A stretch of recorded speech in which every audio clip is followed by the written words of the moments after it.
ನಮಸ್ಕಾರ ಸ್ನೇಹಿತರ, ದೀಪಾವಳಿ ಹಬ್ಬಕ್ಕೆ ಭರ್ಜರಿ ಗುಡ್ ನ್ಯೂಸ್ ಕೊಟ್ಟ ರಾಜ್ಯ ಸರ್ಕಾರ. ಹೌದು, ರಾಜ್ಯದ ಎಲ್ಲ ಗೃಹಲಕ್ಷ್ಮಿಯರಿಗೆ ದೀಪಾವಳಿ ಹಬ್ಬಕ್ಕೆ ಮತ್ತೆ 2,000 ಜಮಾ ಮಾಡಿ ಮತ್ತೆ ಖುಷಿ ಪಡುವಂತಹ ವಿಷಯವನ್ನು ಇಲ್ಲಿ ಕೊಡ್ತಾ ಇದ್ದಾರೆ. ಹೌದು, ಈಗಾಗಲೇ ದಸರಾ ಹಬ್ಬಕ್ಕೆ 2,000 ರಿಲೀಸ್ ಆಗಿತ್ತು. ಕಾರಣಾಂತರಗಳಿಂದ ಒಂದು ಸ್ವಲ್ಪ ಡಿಲೇ ಆಗಿ ಜಮಾ ಆಗಿತ್ತು. ಅದೇನು ಕಾರಣ ಆಗಿತ್ತು ಅದೆಲ್ಲವೂ ಕೂಡ ನೋಡ್ತಾ ಹೋಗೋಣ. ತದನಂತರ ಮತ್ತೆ ಈಗ 23, 24ನೇ ಕಂತಿನ ಹಣ ಯಾವಾಗಿನಿಂದ ಬರ್ತಾ ಇದೆ, ಈಗಾಗಲೇ ಜಮಾ ಆಗ್ತಾ ಇದೆಯಾ, ಲೈವ್ ಪ್ರೂಫ್ ಆಗಿ ಮಾಹಿತಿಯನ್ನು ತಿಳಿಸ್ಕೊಡುವಂತಹ ಪ್ರಯತ್ನ ಮಾಡ್ತೀನಿ. ಈ ಒಂದು ದೀಪಾವಳಿ ಹಬ್ಬ ನಿಮಗೆ ವಿಜೃಂಭಣೆಯಿಂದ ಆಚರಿಸಲಿಕ್ಕೆ ಮತ್ತೆ 2,000 ಕೊಡ್ತಾ ಇದ್ದಾರೆ. ಹಾಗಾದರೆ ಬನ್ನಿ, ಇದರಿಂದ ಏನು ಉಪಯೋಗ ನೀವು ಮಾಡ್ಕೊಳ್ತೀರಿ ಅದನ್ನು ಕಮೆಂಟ್ ಮಾಡಿ. ಇನ್ನು 23, 24ನೇ ಕಂತಿನ ಹಣ ಯಾವಾಗ ಬರುತ್ತೆ, ಯಾವ ತಿಂಗಳ ಹಣ ಇದು, ಪ್ರತಿಯೊಂದು ಡೀಟೇಲ್ಸನ್ನು ಈ ಒಂದು ವಿಡಿಯೋದಲ್ಲಿ ತಿಳಿಸಿಕೊಡುವಂತಹ ಪ್ರಯತ್ನ ನಾನು ಮಾಡ್ತೀನಿ. ಚಾನಲ್ಗೆ ಸಬ್ಸ್ಕ್ರೈಬ್ ಮಾಡಿಲ್ಲ ಅಂದರೆ ಇದೇ ರೀತಿ ಇಂಪಾರ್ಟೆಂಟ್ ಟಾಪಿಕ್ಗಳನ್ನು ತರ್ತಾ ಇರ್ತೀವಿ. ಅದಕ್ಕೆ ಸಬ್ಸ್ಕ್ರೈಬ್ ಮಾಡಿಕೊಂಡು ನೋಟಿಫಿಕೇಷನ್ ಆಲ್ ಅಂತ ಸೆಟ್ ಮಾಡಿ. ಈಗ ನಾವು ನೇರವಾಗಿ ಟಾಪಿಕ್ಗೆ ಬರೋಣ. ಸ್ನೇಹಿತರೆ, ಈ ಗೃಹಲಕ್ಷ್ಮಿ ಯೋಜನೆಯಲ್ಲಿ 22ನೇ ಕಂತಿನ ಹಣ ಈಗಾಗಲೇ ದಸರಾ ಹಬ್ಬಕ್ಕೆ ರಿಲೀಸ್ ಆಗಿತ್ತು. ಆ ಒಂದು ದಸರಾ ಒಂದು ಸಭೆಯನ್ನು ಮುಗಿಸ್ಕೊಂಡು ಬರ್ತಕ್ಕಂತಹ ಒಂದು ಸಂದರ್ಭದಲ್ಲಿ ಸಚಿವೆ ಲಕ್ಷ್ಮೀ ಹೆಬ್ಬಾಳ್ಕರ್ ಅವರು ಹೇಳ್ತಾರೆ, ಈಗಾಗಲೇ 3 ದಿನದಿಂದ ನಾವು ರಿಲೀಸ್ ಮಾಡಿದ್ದೀವಿ, ಬೇಕಾದರೆ ಮಹಿಳೆಯರ ಅಕೌಂಟ್ಸ್ಗಳನ್ನು ಚೆಕ್ ಮಾಡಿ ನೋಡಿ ಅಂತ ಹೇಳಿ ಅಂತ ಒಂದು ಮಾಧ್ಯಮದಲ್ಲಿ ಒಂದು ಮಾಹಿತಿಯನ್ನು ಕೊಡ್ತಾರೆ. ಆದರೆ ಆವಾಗ ರಿಲೀಸ್ ಆಗಿರಲಿಲ್ಲ, ಆವಾಗ ಇನ್ನೂ ಟ್ರಯಲ್ ಮಾಡಲಾಗ್ತಾ ಇತ್ತು.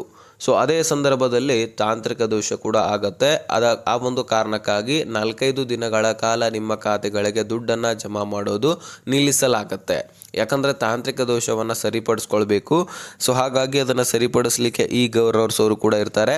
ಅದನ್ನು ಸರಿಪಡಿಸಿದ ತಕ್ಷಣ ನಿಮ್ಮ ಖಾತೆಗಳಿಗೆ ಒಂದೇ ದಿನದಲ್ಲಿ ಸುಮಾರು 25 ಲಕ್ಷಕ್ಕಿಂತ ಹೆಚ್ಚಿನ ಮಹಿಳಾ ಫಲಾನುಭವಿಗಳಿಗೆ ದುಡ್ಡನ್ನು ಜಮಾ ಮಾಡಲಾಗಿತ್ತು.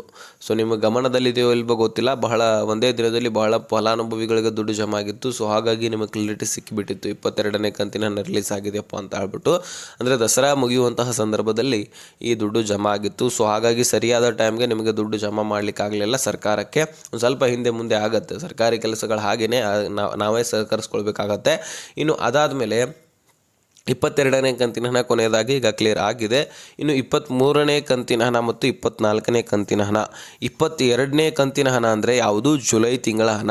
23ನೇ ಕಂತಿನ ಹಣ ಅಂದರೆ ಯಾವುದು, ಆಗಸ್ಟ್ ತಿಂಗಳ ಹಣ. ಇನ್ನು 24ನೇ ಕಂತಿನ ಹಣ ಅಂದರೆ ಯಾವುದು, ಸೆಪ್ಟೆಂಬರ್ ತಿಂಗಳ ಹಣ.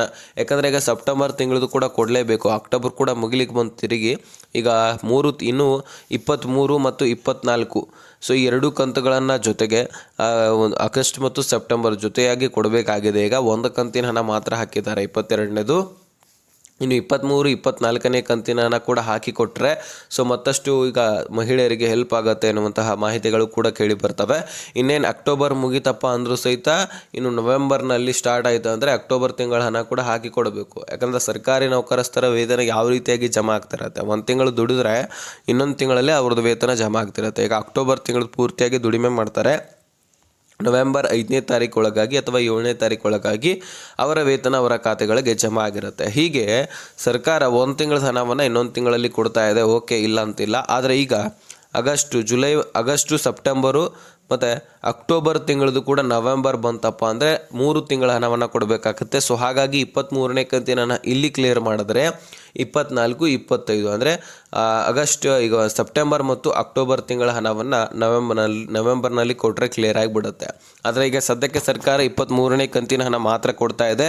24ನೇ ಕಂತಿನ ಹಣ ನಿಮ್ಮ ಖಾತೆಗಳಿಗೆ ಈಗಲೇ ಸದ್ಯಕ್ಕೆ ಜಮಾ ಮಾಡೋದಿಲ್ಲ. ಇದೇ ಅಕ್ಟೋಬರ್ ತಿಂಗಳಲ್ಲಿ ನಿಮಗೆ 2,000 ಮತ್ತು 2,000 4,000 ದುಡ್ಡು ಆದರೂ ಜಮಾ ಆದಂಗೆ ಆಗುತ್ತೆ. ಈಗ 2,000 ಕೊಟ್ಟಿದ್ದಾರೆ, ಇನ್ನು 2,000 ಮತ್ತೆ ಕೊಡಲಿಕ್ಕೆ ಸ್ಟಾರ್ಟ್ ಮಾಡ್ತಾ ಇದ್ದಾರೆ. ಇನ್ನು 23ನೇ ಕಂತಿನ ಹಣ ಅಂದರೆ ಯಾವುದು, ಆಗಸ್ಟ್ ತಿಂಗಳ ಹಣ, 24 ಅಂದರೆ ಸೆಪ್ಟೆಂಬರ್ ತಿಂಗಳ ಹಣ ಆಗಿರುತ್ತೆ, ಗಮನದಲ್ಲಿರಲಿ. ಇನ್ನು 23ನೇ ಕಂತಿನ ಹಣವನ್ನು ಇದೇ ಒಂದು ದೀಪಾವಳಿ ಹಬ್ಬಕ್ಕೆ ಕೊಡಬೇಕಂತ ಹೇಳಿಬಿಟ್ಟು ಡಿಲೇ ಮಾಡಲಾಗಿತ್ತು. ಆಲ್ರೆಡಿ ಈಗ ಹಣಕಾಸು ಇಲಾಖೆಯಿಂದ ಮಹಿಳಾ ಮತ್ತು ಮಕ್ಕಳ ಕಲ್ಯಾಣ ಇಲಾಖೆಗೆ ದುಡ್ಡು ಆಲ್ರೆಡಿ ಬಂದಿದೆ ಅಂತೆ. ಅಂದರೆ 2,500 ಕೋಟಿ ಒಂದು ಕಂತಿಗೆ ಬೇಕಾಗಿದ್ರೆ ಇನ್ನೊಂದು ಕಂತಿಗೂ ಕೂಡ 2,500 ಕೋಟಿ ಫಂಡ್ ಬೇಕಾಗುತ್ತೆ. ಟೋಟಲ್ 2 ಕಂತಿಗೆ 5,000 ಕೋಟಿ ಹಣವನ್ನು ಹೊಂದಾಣಿಕೆ ಮಾಡಬೇಕಾಗತ್ತೆ. ಹಾಗಾಗಿ ಈಗ 2 ಕಂತುಗಳನ್ನು ಬಿಡುಗಡೆ ಮಾಡಲಿಕ್ಕೆ ಸುಮಾರು 5,000 ಕೋಟಿ ಹಣವನ್ನು ಹೊಂದಾಣಿಕೆ ಮಾಡಿ ಈಗ ನಿಮ್ಮ ಖಾತೆಗಳಿಗೆ ಜಮಾ ಮಾಡ್ತಾ ಇದ್ದಾರೆ. ಈಗ ದೀಪಾವಳಿ ಹಬ್ಬಕ್ಕೆ ನಿಮ್ಮ ಖಾತೆಗಳಿಗೆ ಮತ್ತೆ 2,000 ಜಮಾ ಮಾಡಿ ಭರ್ಜರಿ ಗುಡ್ ನ್ಯೂಸನ್ನು ಒದಗಿಸಿಕೊಡ್ತಾ ಇರುವಂಥದ್ದು.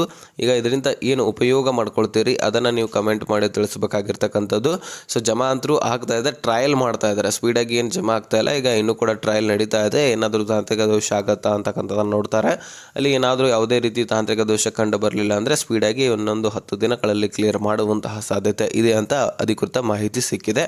ಸೊ ಈ ಒಂದು ವಿಷಯ ನಿಮಗೆ ಅರ್ಥ ಆಗಿದ್ರೆ ತಿಳಿಸಿದ್ದೀನಿ. ಅರ್ಥ ಆಗಿದ್ರೆ ನೆಕ್ಸ್ಟ್ ಮಾಹಿತಿ ಸಿಗೋಣ. ಅಲ್ಲಿ ತನಕ ಬಾಯ್ ಬಿಡಿ ಫ್ರೆಂಡ್ಸ್.